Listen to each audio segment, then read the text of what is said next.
안녕하세요. 저는 35년째 진료를 이어오고 있는 내과 의사 현진입니다. 진료실에 앉아 있으면 60대, 70대 어르신들이 이런 말씀을 자주 하십니다. 예전엔 하루 종일 걸어 다녀도 괜찮았는데 요즘은 조금만 걸어도 다리에 힘이 빠진다. 계단 몇 개만 올라가도 숨이 차고 허벅지가 후들거린다. 심지어 젓가락질도 오래 하면 손목이 시큰거린다고 하시죠. 작년 겨울에 68세 정모 어르신이 오셨습니다. 평소 건강검진에 이상이 없다고 생각했는데 어느 날 거울을 보니 다리가 예전보다 가늘어져 있더랍니다. 몸무게는 그대로인데 근육이 빠진 거죠. 결국 작은 계단을 오르내리다 무릎을 삐끗했고 그 이후로 외출이 두려워졌다고 하셨습니다. 이런 변화가 바로 나이 들면서 오는 근육 감소의 전형적인 신호입니다. 근육은 단순히 몸을 움직이는 힘만이 아닙니다.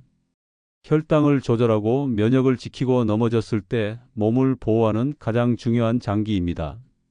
그런데 나이가 들면 자연스럽게 근육이 줄어듭니다. 이 속도를 늦추고 잃어버린 근육을 회복하려면 반드시 단백질이 필요합니다. 오늘 영상에서는 왜 단백질이 근육을 지키는 핵심인지, 그리고 계란보다 무려 12배나 강력한 단백질 공급원을 소개해 드리겠습니다. 이 재료를 알고 활용하시면 나이 들어도 기운 있고 당당하게 살 수 있습니다. 건강을 지키는 건 결국 내 몸을 지키는 일이고 그것이 자식들에게 짐이 되지 않는 길입니다. 지금부터 알려드리는 내용은 여러분의 노후를 바꾸는 중요한 정보가 될 수 있으니 꼭 끝까지 봐주시길 바랍니다. 구독과 좋아요를 눌러주시면 앞으로도 건강에 도움이 되는 내용을 빠짐없이 받아보실 수 있습니다. 그리고 영상 보시면서 궁금한 점이나 경험담은 댓글로 남겨주시면 다른 분들께도 큰 도움이 될 것입니다. 나이가 들면 식사량이 줄고 소화 기능이 예전 같지 않다 보니 단백질 섭취가 자연스럽게 줄어듭니다.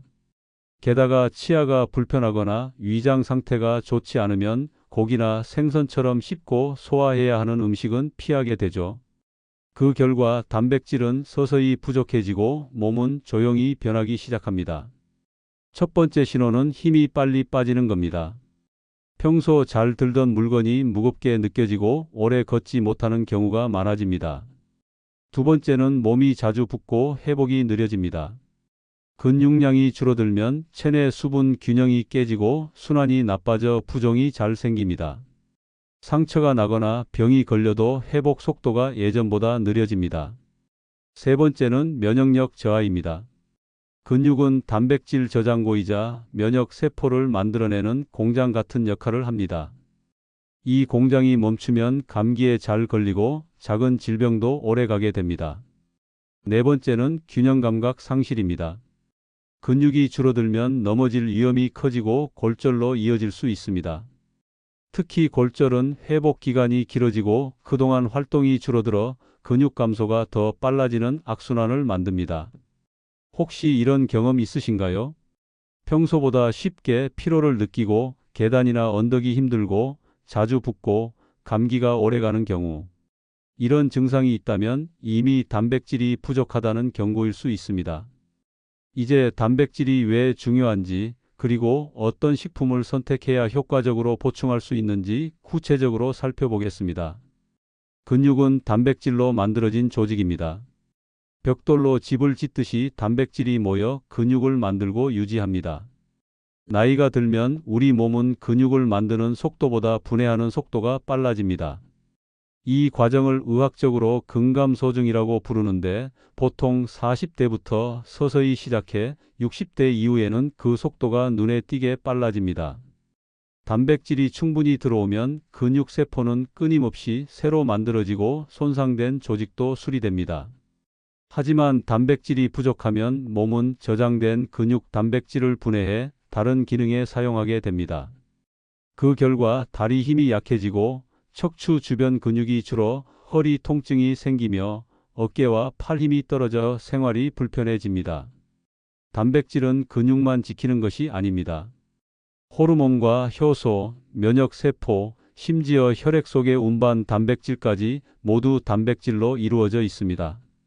즉, 단백질이 부족하면 몸 전체 시스템이 느려지고 약해집니다. 상처가 잘 낫지 않고 병원에 입원했을 때 회복 속도가 느려지는 이유도 여기에 있습니다. 의학 연구에서도 단백질 섭취가 충분한 어르신은 그렇지 않은 분들에 비해 근육량이 유지되고 낙상 위험이 크게 줄어든다고 보고되어 있습니다. 이제 어떤 음식을 먹어야 단백질을 효율적으로 보충할 수 있는지, 그리고 오늘 주제인 계란보다 12배 강력한 단백질 공급원이 무엇인지 알려드리겠습니다. 계란은 오래전부터 완전식품이라 불렸습니다. 단백질의 질을 나타내는 지표인 아미노산 스코어가 100점에 가까울 정도로 훌륭합니다. 필수 아미노산이 골고루 들어있고 흡수율도 높아 소화 기능이 약한 어르신들도 부담 없이 먹을 수 있습니다. 실제로 계란 한 개에는 단백질이 약 6G 정도 들어 있습니다. 그중 근육 합성에 중요한 류신도 약 0.5G 함유되어 있습니다. 류신은 근육을 만드는 스위치를 켜는 역할을 하는데 일정량 이상을 한 번에 섭취해야 효과가 나타납니다. 문제는 나이가 들면 근육 합성을 자극하는 문턱값이 높아진다는 점입니다. 젊을 때는 계란 한 개 정도로도 근육 합성이 촉진되지만 60대 이후에는 훨씬 많은 양과 더 높은 류신 함량이 필요합니다. 즉, 계란이 아무리 좋아도 단백질과 류신을 충분히 채우려면 양이 너무 많아져 현실적으로 매 끼니 먹기 어렵습니다. 그래서 오늘은 계란보다 무려 12배나 높은 류신 밀도를 가진 단백질 공급원을 소개하려고 합니다. 적은 양으로도 근육 합성에 필요한 조건을 충족시킬 수 있는 음식입니다. 이 식품을 제대로 활용하면 나이 들어도 탄탄한 근육과 기운을 유지하는 데 큰 도움이 될 것입니다. 진료실에 오는 어르신들 중에 나는 살도 안 빠지고 괜찮다고 하시는 분들이 많습니다. 하지만 체중이 그대로여도 근육은 줄고 지방이 늘어나는 경우가 많습니다. 이걸 근감소성 비만이라고 하는데 외형은 살이 찐 것 같지 않아도 건강 위험은 훨씬 큽니다. 많은 분들이 나는 밥을 꼭 먹어야 해서 단백질이 부족한 것 같다라고 말씀하시는데 사실 밥 양을 조금 줄이고 단백질 위주의 반찬을 늘리면 훨씬 간단하게 해결됩니다. 단백질을 많이 먹어도 효과를 못 보는 이유는 흡수율 문제일 때가 많습니다. 특히 60대 이후에는 위산 분비와 소화 효소가 줄어들어 같은 양을 먹어도 흡수되는 양이 줄어듭니다. 그래서 단백질을 효율적으로 먹는 방법을 반드시 알아야 합니다. 첫째, 나눠 먹기 한 끼에 단백질을 50g씩 몰아서 먹는다고 해서 근육이 2배로 늘지 않습니다. 우리 몸은 한 번에 약 20에서 30g 정도만 근육 합성에 적극적으로 사용하고 나머지는 에너지로 쓰거나 배출해 버립니다.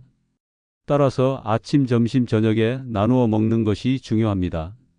둘째, 비타민C와 함께 먹기. 비타민C는 단백질 속 아미노산을 결합해 콜라겐 합성을 돕고 철분 흡수도 증가시킵니다. 닭가슴살이나 생선을 먹을 때 샐러드나 과일을 곁들이면 좋습니다. 셋째, 조리법에 주의하기.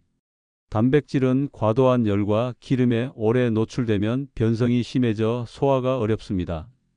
튀김보다는 찌기, 굽기, 삶기가 좋고 전자레인지에 오래 돌리는 것도 피하는 것이 좋습니다. 넷째, 수분 충분히 섭취하기. 단백질 대사 과정에서 노폐물, 특히 질소, 화합물이 생기는데 수분이 부족하면 신장이 부담을 받습니다.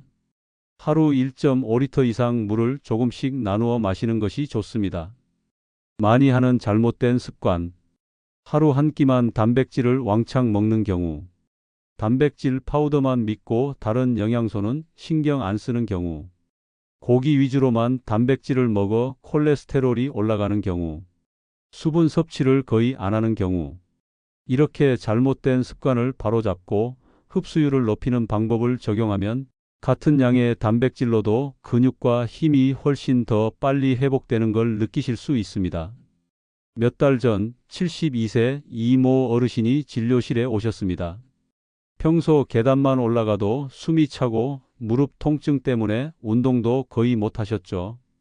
특히 상체 근육이 눈에 띄게 줄어 물건을 들거나 옷을 입는 것조차 힘들어 하셨습니다. 식습관을 살펴보니 아침은 빵과 커피, 점심은 국수나 밥 위주, 저녁은 거의 간단하게 과일로만 드시고 계셨습니다. 하루 단백질 섭취량이 30지도 채 안 됐던 겁니다. 나이와 함께 소화 능력이 떨어졌는데 여기에 단백질 부족까지 겹치니 근육 감소가 훨씬 빨라진 것이죠. 그래서 제가 제안한 것은 두 가지였습니다. 첫째, 계란보다 단백질 함량이 높은 식품을 식단에 꼭 포함시키기. 둘째, 하루 3끼의 단백질을 나눠서 먹기. 한 달 뒤 이 어르신은 계단을 오르내릴 때 숨이 덜 차고 손에 힘이 생겼다고 말씀하셨습니다. 2개월이 지나자 무릎 통증이 완화되고 장바구니도 혼자 들 수 있을 정도로 힘이 회복됐습니다. 특히 체중 변화가 거의 없었는데도 근육량이 늘면서 몸이 훨씬 가벼워졌다고 하셨죠. 비슷한 시기에 68세 여성 환자분도 있었습니다. 허벅지 근육이 약해져 걸음걸이가 불안정했고 넘어질까봐 외출을 꺼리셨습니다. 단백질 섭취를 늘린 지 6주 만에 보폭이 넓어지고 다리에 힘이 붙었다고 말씀하셨습니다. 이분은 이제 시장 다니는 것도 무섭지 않다며 환하게 웃으셨습니다. 이처럼 단백질은 단순히 근육을 만드는 재료가 아니라 일상생활의 자립과 건강 수명을 지키는 핵심 요소입니다. 오늘 영상에서 추천드릴 고단백 식품들은 여러분의 삶을 바꿀 수 있는 작은 투자입니다. 자, 이제 본격적으로 단백질 함량이 계란보다 높은 식품들을 소개하겠습니다. 계란 한 개에는 약 6g의 단백질이 들어 있습니다. 오늘 말씀드릴 식품들은 그보다 훨씬 많은 단백질을 제공하면서 소화 흡수도 좋고 시중에서 쉽게 구할 수 있습니다. 첫 번째는 닭가슴살입니다. 닭가슴살은 백지에 단백질이 약 23지 들어 있어요. 지방이 적으면서 단백질은 풍부하기 때문에 근육 만들기에 딱 좋은 식품이죠. 삶거나 구워서 드시는 게 좋고 지나치게 짜거나 기름진 양념은 피하는 게 좋습니다. 요즘은 냉동 제품이나 슬라이스 형태, 통살까지 다양하게 판매돼서 활용하기도 편리합니다. 두 번째는 황태채입니다. 황태채는 수분이 거의 빠져 있어서 단백질 함량이 정말 높습니다. 백지에 무려 80g 정도의 단백질이 들어 있어요. 간식으로 그냥 드셔도 되고 반찬이나 국물 요리에 넣어도 좋습니다. 다만 나트륨 함량이 높을 수 있어서 조리 전에 한번 물에 헹궈서 쓰시면 좋습니다. 세 번째는 참치캔입니다. 특히 기름을 뺀 제품 기준으로 100g의 단백질이 약 25g 들어 있습니다. 가격도 합리적이고 보관도 쉽죠. 기름 대신 물에 담긴 제품을 고르면 칼로리 부담도 줄일 수 있습니다. 네 번째는 그릭 요거트입니다. 무가당 기준 200g의 단백질이 약 20g 들어 있습니다. 단백질뿐 아니라 칼슘과 유산균도 풍부해서 뼈와 장 건강에도 도움이 됩니다. 간식이나 아침 식사 대용으로 딱 좋습니다. 다섯 번째는 연어입니다. 연어는 100g에 약 22g의 단백질이 들어있고 오메가-3 지방산이 많아서 심장과 혈관 건강에도 좋습니다. 구워서 샐러드로, 회로 다양하게 즐길 수 있죠. 마지막 여섯 번째는 렌틸콩입니다. 건조 기준 100g에 단백질이 약 25g 들어 있습니다. 식이섬유도 많아서 혈당 조절과 포만감 유지에 도움을 줍니다. 샐러드나 수프, 카레에 넣어서 간단하게 섭취할 수 있습니다. 여기서 중요한 건 단백질만 보고 선택하지 말고 자신의 소화력, 조리 습관, 다른 영양소 균형까지 함께 고려해야 한다는 점입니다. 이제 말씀드린 식품들을 어떻게 먹어야 하는지 하루 식단 예시를 드리겠습니다. 아무리 좋은 단백질 음식이라도 한 끼에 몰아서 먹는 것보다 아침, 점심, 저녁에 나눠 섭취해야 흡수율이 높고 몸에 부담이 덜합니다. 아침에는 이렇게 시작하면 좋습니다. 먼저 무가당 그릭 요거트 200g에 블루베리 한 줌을 올려주세요. 거기에 통곡물빵 한 조각과 삶은 닭가슴살 슬라이스 50지를 곁들이면 아침부터 단백질이 25지 이상 채워집니다. 요거트는 장 건강과 면역력에 도움을 주고 닭가슴살은 근육 유지에 필수죠. 커피 대신 미지근한 보리차나 물로 수분을 보충하면 카페인으로 인한 탈수 걱정도 덜 수 있습니다. 점심은 현미밥 23공기에 참치물에 담긴 것 백직과 각종 채소를 넣은 참치 샐러드를 준비하세요. 여기에 된장국과 나물 반찬 2가지를 곁들이면 단백질과 식이섬유, 미네랄이 한 끼에 골고루 들어갑니다. 참치는 칼로리는 낮으면서 단백질 함량이 높아 식사 후에도 포만감이 오래갑니다. 오후 간식으로는 황태채 20지를 구워 간단히 드시면 좋습니다. 여기에 무가당 그린티나 따뜻한 물을 함께 곁들이면 지방과 당은 최소화하면서 단백질은 꽉 채우고 오후의 피로감도 덜어줄 수 있습니다. 저녁은 연어구이 백지에 구운 채소를 곁들이고 렌틸콩을 넣은 샐러드를 올리브오일과 레몬 드레싱으로 가볍게 버무려 보세요. 필요하다면 저염 김치나 깍두기를 아주 소량 곁들여서 맛은 살리고 나트륨 섭취는 줄이는 게 좋습니다. 이렇게 하면 하루 종일 단백질과 영양소를 균형 있게 섭취할 수 있습니다. 장점 단백질, 오메가-3, 식이섬유를 한 번에 보충해 혈관 건강과 근육 유지. 이렇게 구성하면 하루 총 단백질 섭취량이 80지 내외로 60대 이상 시니어가 근육 유지와 회복을 위해 필요한 권장량을 충분히 채울 수 있습니다. 단백질은 근육만 만드는 영양소가 아닙니다. 피부, 머리카락, 손톱, 호르몬, 심지어 면역세포까지 단백질로 만들어집니다. 그래서 부족하면 몸 곳곳에서 이상 신호가 나타납니다. 첫째, 근육 손실입니다. 팔, 다리 힘이 약해져서 예전엔 가뿐하게 오르던 계단이 이제는 숨이 차고 힘들어집니다. 심지어 오래 걷지 않았는데도 무릎이나 허리가 쉽게 아프고 한번 넘어지면 다시 일어나는데 한참이 걸리게 됩니다.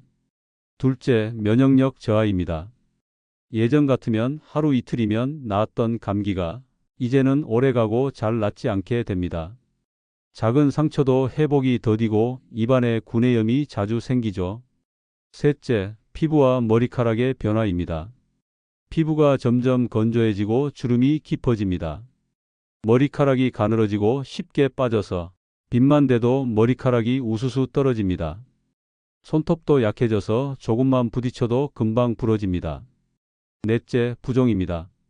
아침에 일어나면 발목이나 종아리, 손등이 퉁퉁 부어 있는 경우가 많습니다. 이건 혈액 속 단백질 농도가 떨어져서 수분이 혈관 밖으로 새어나와 조직에 차기 때문입니다. 다섯째, 집중력 저하와 피로감입니다. 조금만 활동해도 금방 피곤해지고 머릿속이 멍하고 기억력이 떨어집니다. 기분도 자주 가라앉고 의욕이 사라지는 경우가 많아집니다.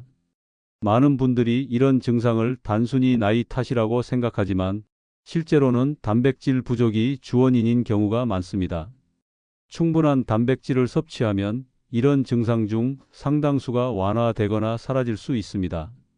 이제 단백질을 충분히 섭취하는 습관을 만드는 7일 챌린지를 제안드립니다. 복잡하지 않습니다. 딱 일주일만 해보시면 몸의 변화를 느끼실 수 있습니다. 오늘부터 단백질 챌린지를 해볼 겁니다. 방법은 간단하지만 효과는 정말 큽니다. 먼저 1일차에서 3일차까지는 아침 단백질 강화 기간입니다. 아침 식사에 반드시 단백질 식품 하나를 추가해 주세요. 예를 들어 그릭 요거트 200지, 삶은 달걀 2개, 아니면 닭가슴살 50지 중에서 하나를 선택하시면 됩니다. 아침에 단백질을 보충하면 하루 종일 에너지가 안정되고 중간에 허기지거나 집중력이 떨어지는 걸 막을 수 있습니다. 4일차와 5일차에는 점심과 간식을 업그레이드합니다. 점심 식사에는 꼭 단백질 식품을 넣어주세요. 참치 샐러드, 연어, 두부처럼 쉽게 구할 수 있는 재료면 충분합니다. 간식 시간에는 과자나 빵 대신 황태채, 무가당 요거트, 렌틸콩 스프 같은 단백질 간식으로 바꿔보세요. 이렇게 하면 오후 피로와 졸음을 확 줄일 수 있습니다. 마지막으로 6일차와 7일차는 저녁 단백질 집중 기간입니다. 저녁 식사에 채소와 단백질 식품을 함께 드세요. 연어구이, 닭가슴살, 콩류처럼 지방이 적고 단백질이 풍부한 식품이 좋습니다. 포만감이 오래가기 때문에 늦은 밤 야식 생각이 확 줄어듭니다. 주의사항도 있습니다. 단백질은 한 번에 많이 먹기보다 하루 34회로 나눠서 드세요. 혹시 콩류나 유제품에 알레르기가 있다면 다른 단백질 식품으로 대체하시면 됩니다. 그리고 꼭 수분 섭취를 충분히 해서 신장에 부담이 가지 않도록 해주세요. 일주일 후 여러분은 아침에 몸이 가벼워지고 계단을 오를 때 숨이 덜 차고 하루 피로도가 줄어드는 것을 느끼실 겁니다. 근육이 유지되면 이런 변화가 옵니다. 집 밖에 나가고 싶은 마음이 커집니다. 활동량이 늘면서 기분이 좋아지고 우울감이 줄어듭니다. 혈당과 혈압이 안정됩니다. 면역력이 올라 병원에 갈 일이 줄어듭니다. 자식들에게 짐이 되지 않는 삶을 살 수 있습니다. 여러분, 나이 때문에 근육이 줄어드는 건 절대 피할 수 없는 숙명이 아닙니다. 오늘부터라도 단백질과 생활 습관을 바꾸면 몸은 반드시 반응합니다. 그 변화가 여러분의 삶을 완전히 바꿀 수 있습니다. 오늘 영상에서 제가 드린 말씀 다시 한번 정리해 드리겠습니다. 첫째, 근육이 빠지는 건 나이 때문만이 아니라 생활 습관 때문입니다. 둘째, 단백질은 하루 3끼로 나누어 류신이 풍부한 식품을 포함해 섭취하세요. 셋째, 식사 후 가벼운 걷기나 근력 운동을 통해 단백질을 근육 합성으로 연결시키세요. 넷째, 수분을 충분히 섭취해 단백질 대사 과정에서 신장이 무리하지 않도록 하세요. 근육은 단순히 힘을 주는 조직이 아닙니다. 당을 조절하고 지방을 태우며 면역력과 균형 감각까지 지켜주는 몸의 엔진입니다. 이 엔진이 무너지면 걸음이 느려지고 넘어질 위험이 커지고 회복 속도도 늦어집니다. 여러분, 근육을 지키는 건 단지 건강을 위해서만이 아닙니다. 자식들에게 걱정을 덜 끼치고 손주와 놀 수 있는 힘을 남기며 스스로의 삶을 지키기 위해서입니다. 나이 들어서 당연한 것이라는 말 대신 나 아직 젊다는 말을 할 수 있도록 오늘부터 시작하세요. 여러분이 이 영상을 보고 바로 첫걸음을 떼셨으면 합니다. 지금 당장 냉장고 속 단백질 식품을 점검하고 의자에서 10번 일어나 앉기를 해보세요. 그 작은 시작이 1년 뒤 여러분의 삶을 완전히 바꿔 놓을 수 있습니다. 마지막으로 이 정보가 도움이 되셨다면 구독과 좋아요, 그리고 댓글로 여러분의 상황과 목표를 남겨주세요. 여러분의 이야기가 다른 분들에게 큰 힘이 될 수 있습니다. 우리는 함께라면 더 오래, 더 건강하게 살 수 있습니다.